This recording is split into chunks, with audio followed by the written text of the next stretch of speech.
The Story King. She slept with the Alpha King, then fled. Now he hunts her scent across the entire kingdom.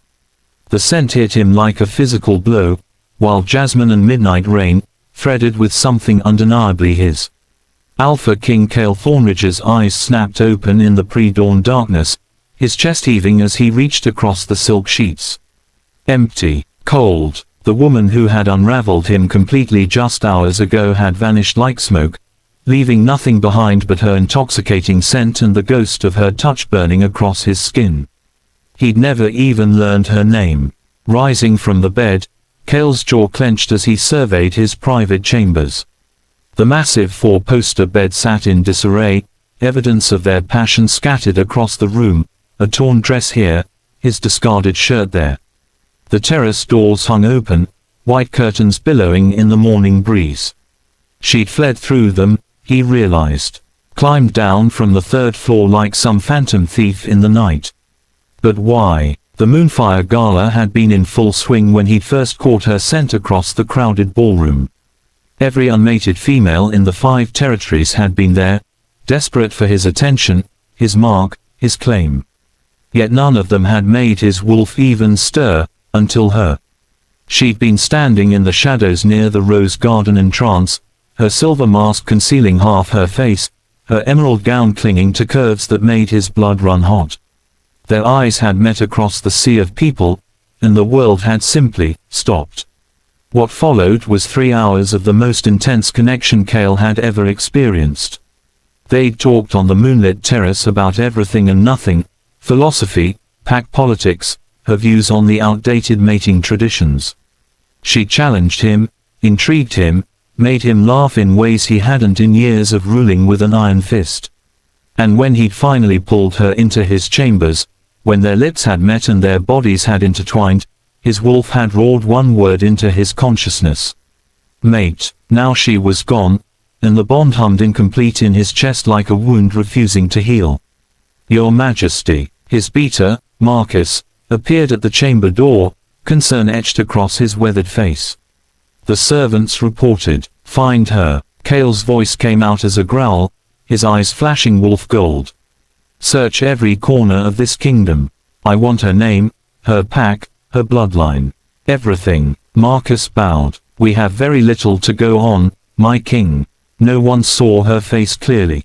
The guest registry shows several females who matched her general description, but her scent. Cale moved to the terrace, inhaling deeply.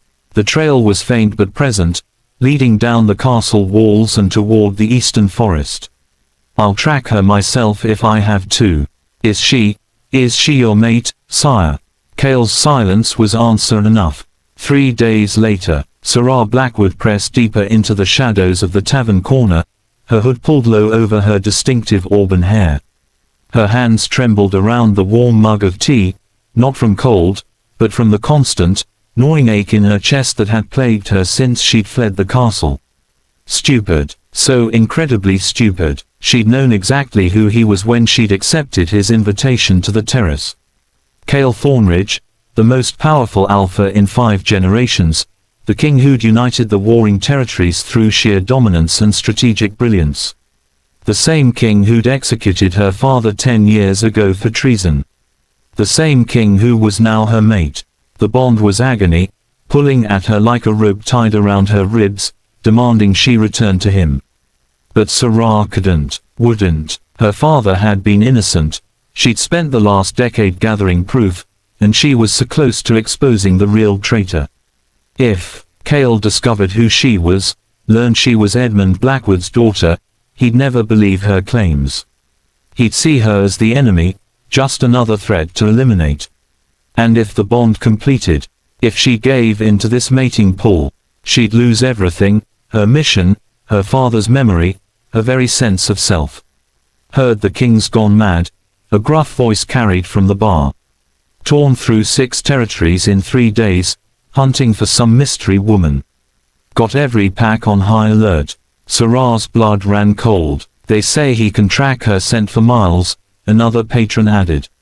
That it's his mate he's seeking. Poor girl doesn't stand a chance. She had to move, now. But as Sarah stood to leave, a powerful presence filled the tavern doorway.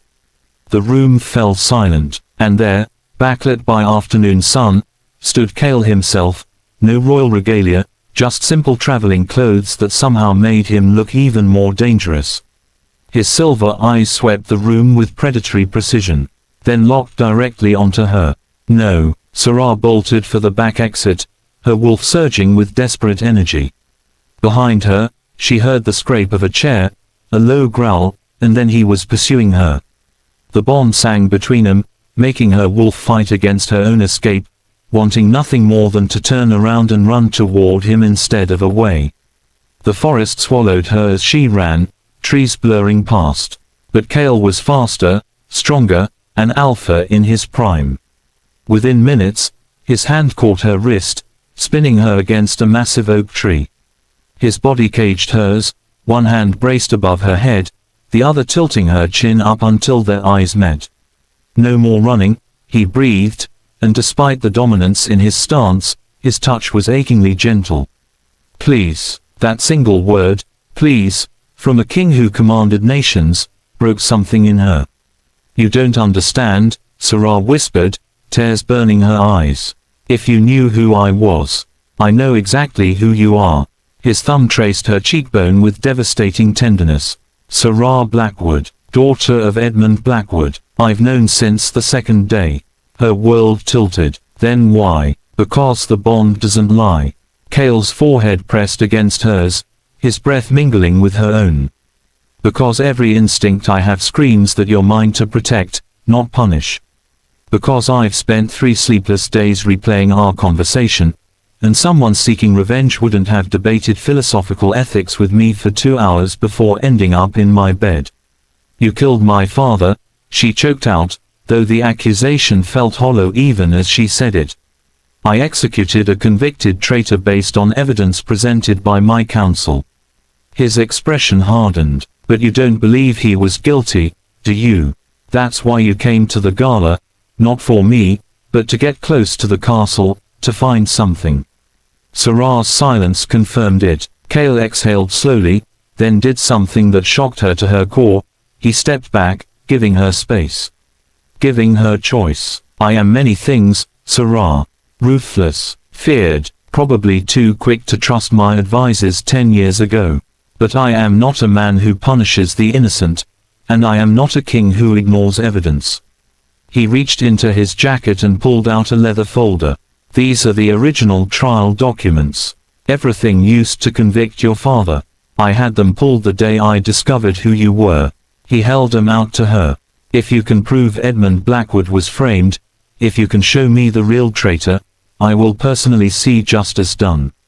And I will spend the rest of my life trying to make amends. Sarah stared at the folder, then at him. Why would you do this? Because you're my mate. The raw emotion in his voice made her knees weak. Because the bond chose you, and I trust that more than I'd trust anything else in this world. Because, he stepped closer again, his hand cupping her face with unbearable gentleness. Because in 3 hours, you showed me what it means to truly connect with someone. You challenged me. You made me question things I'd accepted as absolute truth. You made me feel again. I've spent 10 years hating you, she whispered. Then spend the next 10 letting me earn your forgiveness. His thumb brushed away a tear she hadn't realized had fallen. Let me help you find the truth. Together, the bond pulsed between them, no longer painful but warm, right, inevitable. Sarah's wolf was howling with joy, and for the first time since she'd fled his chambers, she let herself truly look at him, not as the king who'd destroyed her family, but as Cale. The man who'd held her like she was precious, who'd listened to her opinions as if they mattered, who was offering her not just his resources, but his trust. There was a council member, she said slowly, taking the folder with shaking hands. Lord Ravencrest. He was the primary witness against my father, but I found letters suggesting he was the one selling territorial secrets to the Western Pack. My father discovered it and was going to expose him. Cale's expression went deadly cold. Ravencrest still sits on my council. I know, that's why I had to be careful. Why I needed proof before. Before you could trust me. He nodded, understanding dawning. Because if I was complicit, or if I warned him, he'd destroy the evidence. Yes, smart. A hint of admiration colored his tone. But also incredibly dangerous, infiltrating that gala alone. What if someone had recognized you? I took precautions. The mask, the false name on the registry, a glamour spell to alter my eye color. She managed a weak smile. I didn't plan on the Alpha King himself noticing me. Impossible not to notice you. Kale's hand slid to the back of her neck, his touch sending electricity down her spine.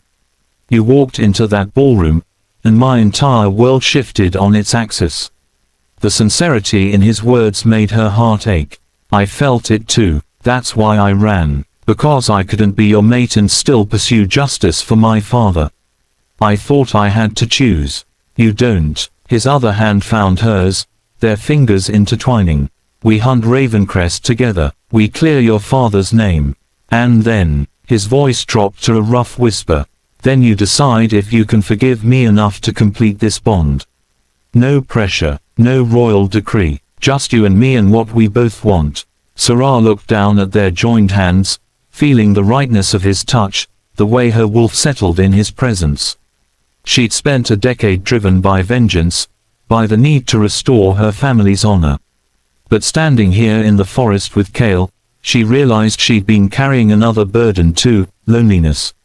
The isolation of her quest had slowly hollowed her out, until one night when a silver-eyed king had looked at her like she was his entire world.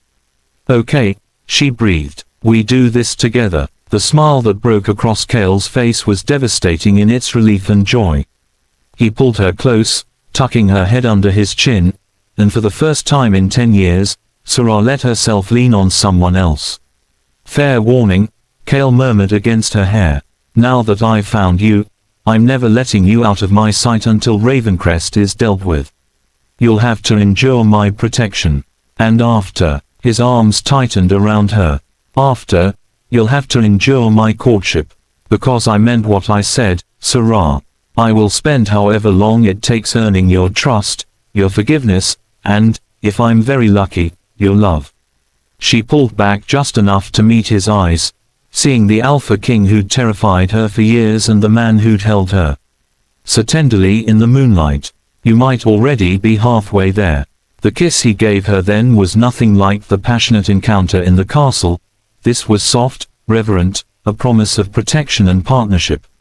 And when they finally broke apart, Sarah felt the bond settle into something that no longer hurt but hummed with potential.